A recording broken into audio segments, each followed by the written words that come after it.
La maldición que cayó sobre Sarnath. De Howard Phillips Lovecraft.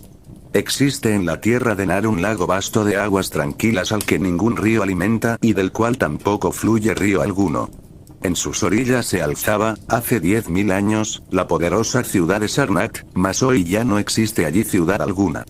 Se dice que, en un tiempo inmemorial, cuando el mundo era joven y ni aun los hombres de Sarnath habían llegado a la tierra de Nar, a la orilla de aquel lago se alzaba otra ciudad. La ciudad de Ir, construida en piedra gris, que era tan antigua como el propio lago y estaba habitada por seres que no resultaba agradable contemplar. Muy extraños y deformes eran tales seres, cual corresponde en verdad a seres pertenecientes a un mundo apenas esbozado, aún solo toscamente empezado a modelar. En los cilindros de arcilla de cada terón está escrito que los habitantes de Ib eran, por su color, tan verdes como el lago y las nieblas que de él se elevan, que poseían abultados ojos y labios gruesos y blandos, y extrañas orejas y que carecían de voz. También está escrito que procedían de la luna, de la que habían descendido una noche a bordo de una gran niebla, junto con el lago vasto de aguas tranquilas y la propia ciudad de Ib, construida en piedra gris. Cierto es, en todo caso, que adoraban un ídolo, tallado en piedra verde mar, que representaba a Bokrug, el gran saurio acuático, ante el cual celebraban danzas horribles, cuando la luna gibosa mostraba su doble cuerno. Y escrito está en el papiro de Ilarnek que un día descubrieron el fuego y que desde aquel día encendieron hogueras para mayor esplendor de sus ceremoniales. Pero no hay mucho más escrito sobre estos seres, pues pertenecieron a épocas muy remotas, y el hombre es joven y apenas conoce nada de quienes vivieron en los tiempos primigenios. Al cabo de muchos milenios, de eras incontables, llegaron los hombres a la tierra de Mnar. Eran pueblos pastores, de tez oscura, que llegaron con sus ganados y construyeron Trara, Ilarnek y Cadaterón en las riberas del tortuoso río Ai. Y ciertas tribus, más osadas que las otras, llegaron hasta las orillas del lago y construyeron Sarnath en un lugar donde la tierra estaba preñada de metales preciosos. No lejos de Ir, la ciudad gris, colocaron estas tribus nómadas las primeras piedras de Sarnath, y grande fue su asombro a la vista de los extraños habitantes de Ir. Mas a su asombro se mezclaba el odio, pues, a su juicio, no era deseable que seres de aspecto semejante convivieran, sobre todo al anochecer, con el mundo de los hombres. Tampoco les agradaron las extrañas figuras esculpidas en los grises monolitos de Ir, pues nadie podía explicar cómo habían pervivido tales esculturas hasta la aparición del hombre, a no ser porque la tierra de Mnar era como un remanso de paz y se hallaban muy a trasmano de las demás tierras, tanto de las tierras reales como del país de los sueños. A medida que los hombres de Sarnath iban conociendo mejor a los seres de Ir, su odio iba en aumento, y a ello no dejó de contribuir el descubrimiento de que estos seres eran débiles, y blandos sus cuerpos al contacto con piedras o flechas. Así, pues, un día, los jóvenes guerreros, los honderos y los lanceros y los arqueros, marcharon sobre Ib y mataron a todos sus habitantes, arrojando sus extraños cuerpos al lago con ayuda de largas lanzas, que prefirieron no tocarlos. Y como tampoco les agradaban los grises monolitos esculpidos de Ir, también los arrojaron al lago, aunque no sin antes maravillarse del inmenso trabajo que habría debido costar el acarreo de las piedras con que estaban construidos, ya que éstas sin duda procedían de regiones remotas, pues en la tierra de Mnar y en países adyacentes no existía piedra alguna que se pareciese a ella. Así, pues, nada quedó de la antiquísima ciudad de Ir, excepto el ídolo, tallado en piedra verde mar, que representaba a Bokrug, el saurio acuático, el cual fue llevado a Sarnath por los jóvenes guerreros, como símbolo de su victoria sobre los arcaicos dioses y habitantes de Ir, y como señal también de hegemonía sobre toda la tierra de Mnar. Mas en la noche que siguió al día en que había sido instalado en el templo, algo terrible debió suceder, pues sobre el lago se vieron luces fantásticas y, por la mañana, notaron las gentes que el ídolo no estaba en el templo y que el sumo sacerdote Taranish yacía muerto, como fulminado por un terror indecible, y, antes de morir, Taranish había trazado con mano insegura, sobre el altar de crisólita, el signo de maldición. Después de Taranish se sucedieron en Sarnath muchos sumos sacerdotes, mas nunca volvió a encontrarse el ídolo de piedra. Y pasaron muchos siglos, en el curso de los cuales Sarnath se convirtió en una ciudad extraordinariamente próspera, hasta el punto de que, excepto los sacerdotes y las viejas, todos olvidaron el signo que Taranish había trazado en el altar de crisólita. Entre Sarnath y la ciudad de Ilarnec se creó una ruta de caravanas, y los metales preciosos de la tierra fueron canjeados por otros metales y por exquisitas vestiduras, y por joyas y por libros y por herramientas para los orfebres, y por todos los lujosos artificios de los pueblos que habitaban en las riberas del tortuoso río y aún más allá.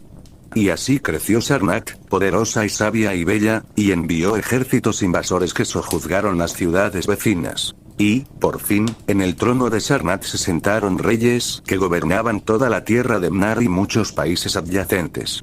Maravilla del mundo y orgullo de la humanidad era Sarnath la Magnífica. Sus murallas eran de mármol pulido de las canteras del desierto y su altura era de 300 codos y su anchura de 75, de tal modo que, por el camino de ronda, podían pasar 2 carretas a la vez. Su longitud era de 500 estadios y rodeaban la ciudad excepto por la parte del lago, donde había un dique de piedra gris contra el que se estrellaban las extrañas olas que se alzaban una vez al año, durante la ceremonia que conmemoraba la destrucción de Iu. Tenía Sarnath 50 calles, que iban del lago a las puertas de las caravanas, y otras 50 más que iban en dirección perpendicular a aquellas. De ónice estaban pavimentadas todas, excepto las que eran vía de paso para caballos, camellos y elefantes, estando estas empedradas con losas de granito. Y las puertas de Sarnath eran tantas como calles llegaban a sus murallas, y todas eran de bronce y estaban flanqueadas por estatuas de leones y elefantes esculpidos en una piedra que hoy desconocen ya los hombres. Las casas de Sarnath eran de ladrillo vidriado y de calcedonia y todas tenían un jardín amurallado y un estanque cristalino. Con extraño arte estaban construidas, pues ninguna otra ciudad tenía casas como las suyas. Y los viajeros que llegaban de Traja y de Ilarnec y de Cadaterón se maravillaban al contemplar las cúpulas resplandecientes que las coronaban. Pero aún más maravillosos eran los palacios y los templos y los jardines construidos por Zocar, rey de tiempos remotos. Había muchos palacios, el último de los cuales era más grande que cualquiera de los de Traja, Ilarnec o Cadaterón.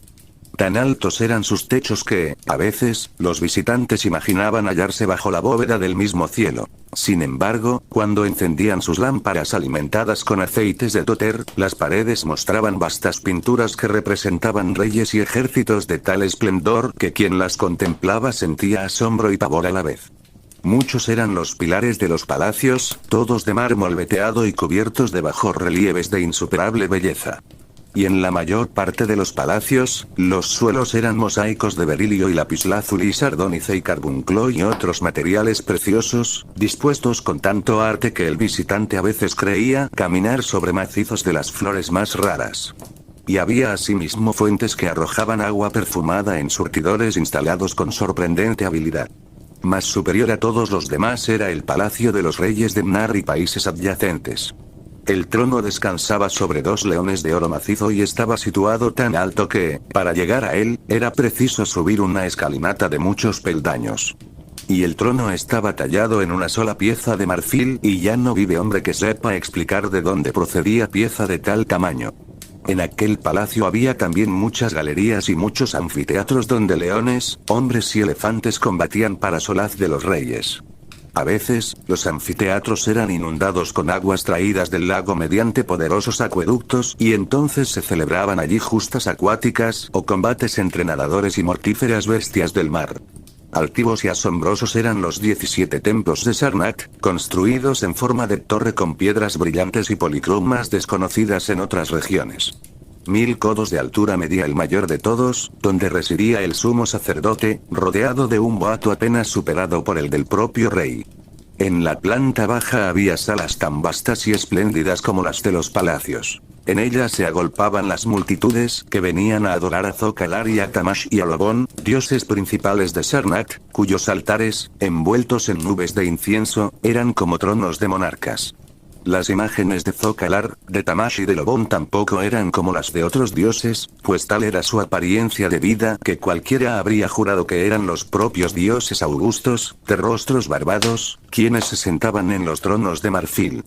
Y por interminables escaleras de circonio se llegaba a la más alta cámara de la torre más alta, desde la cual los sacerdotes contemplaban, de día, la ciudad y las llanuras y el lago que se extendía a sus pies y, de noche, la luna críptica y los planetas y estrellas, llenos de significado, y sus reflejos en el lago.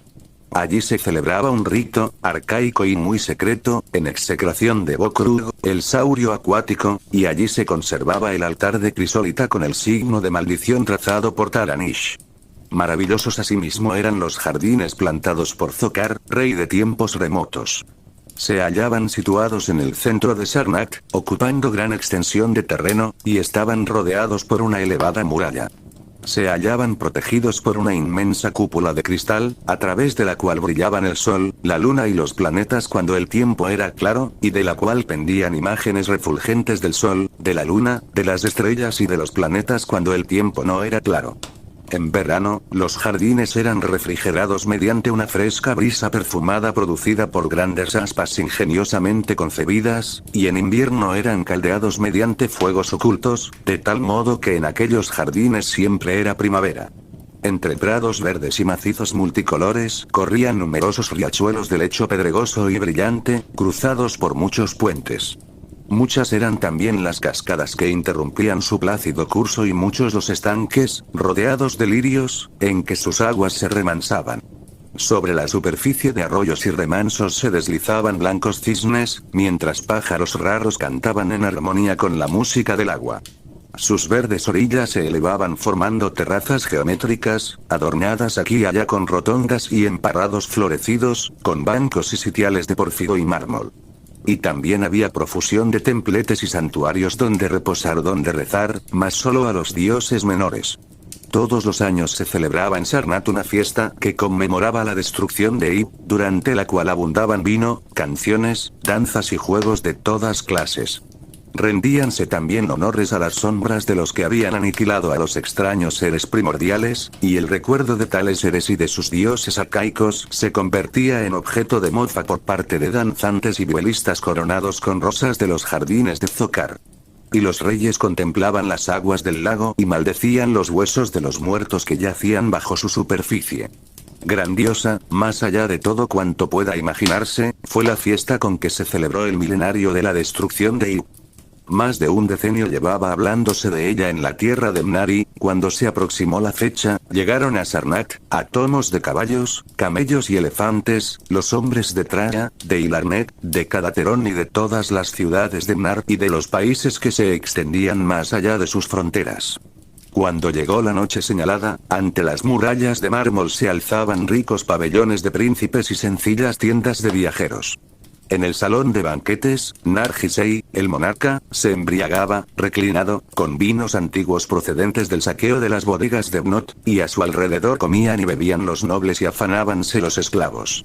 En aquel banquete se habían consumido manjares raros y delicados. Pavos reales de las lejanas colinas de Implan, talones de camello del desierto de Bnaz, nueces y especias de Silatría y perlas de Mtal disueltas en vinagre de Traga. De salsas hubo número incontable, preparadas por los más sutiles cocineros de todo Mnar, y gratas al paladar de los invitados más exigentes. Mas, de todas las viandas, eran las más preciadas los grandes peces del lago, de gran tamaño todos, que se servían en bandejas de oro incrustadas con rubíes y diamantes. Mientras en el palacio, el rey y los nobles celebraban el banquete y contemplaban con impaciencia la vianda principal, que aún les aguardaba, aunque servida ya en las bandejas de oro, otros comían y festejaban en el exterior. En la torre del gran templo, los sacerdotes celebraban la fiesta con algazara y, en los pabellones plantados fuera del recinto amurallado de la ciudad, reían y cantaban los príncipes de las tierras vecinas. Y fue el sumo sacerdote Naika el primero en observar las sombras que descendían al lago desde el doble cuerno de la luna gibosa y las infames nieblas verdes que a su encuentro se alzaban del lago, envolviendo en brumas siniestras torres y cúpulas de Sarnath, cuyo destino ya había sido señalado. Luego, los que se hallaban en las torres y fuera del recinto amurallado contemplaron extrañas luces en las aguas y vieron que Acurión, la gran roca gris que se alzaba en la orilla a gran altura sobre ellas, se hallaba ahora casi sumergida. Y el miedo cundió, rápido aunque vago, de tal modo que los príncipes de Ilarnet y de la lejana Rocol desmontaron y plegaron sus pabellones y partieron veloces, aunque apenas sin saber por qué. Luego, próxima ya a la medianoche, abriéronse de golpe todas las puertas de bronce de Sarnath, y por ellas salió una multitud enloquecida que se extendió, como una ola negra, por la llanura, de tal modo que todos los visitantes, príncipes o viajeros, huyeron empavorecidos. Pues en los rostros de esta multitud se leía la locura nacida de un horror insoportable, y sus lenguas articulaban palabras tan atroces que ninguno de los que las escucharon se detuvo a comprobar si eran verdad.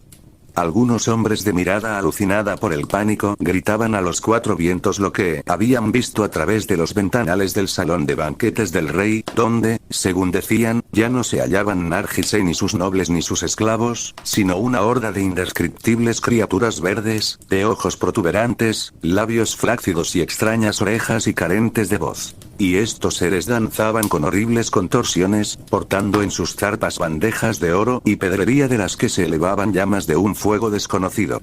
Y en su huida de la ciudad maldita de Sarnath a tomos de caballos, camellos y elefantes, los príncipes y los viajeros volvieron la mirada hacia atrás y vieron que el lago continuaba engendrando nieblas y que Acurión, la gran roca gris, estaba casi sumergida.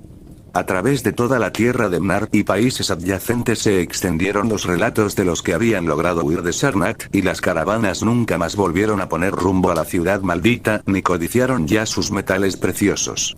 Mucho tiempo transcurrió antes de que viajero alguno se encaminase a ella, y aún entonces solo se atrevieron a ir los jóvenes valerosos y aventureros, de cabellos rubios y ojos azules, que ningún parentesco tenían con los pueblos de Mnar.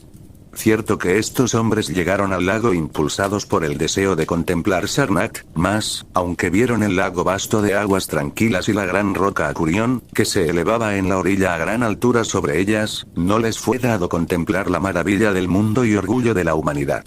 Donde antaño se habían levantado murallas de 300 codos y torres aún más altas, ahora tan solo se extendían riberas pantanosas, y donde antaño habían vivido 50 millones de hombres, ahora tan solo se arrastraba el abominable reptil de agua. No quedaban ni aún las minas de metales preciosos. La maldición había caído sobre Sarnath. Mas, semienterrado entre los juncos, percibieron un curioso ídolo de piedra verde mar, un ídolo antiquísimo que representaba a Bokrug, el gran saurio acuático. Este ídolo, transportado más adelante al gran templo de Ilarnet, fue adorado en toda la tierra de Mnar siempre que el doble cuerno de la luna gibosa se alzaba en el cielo. Fin.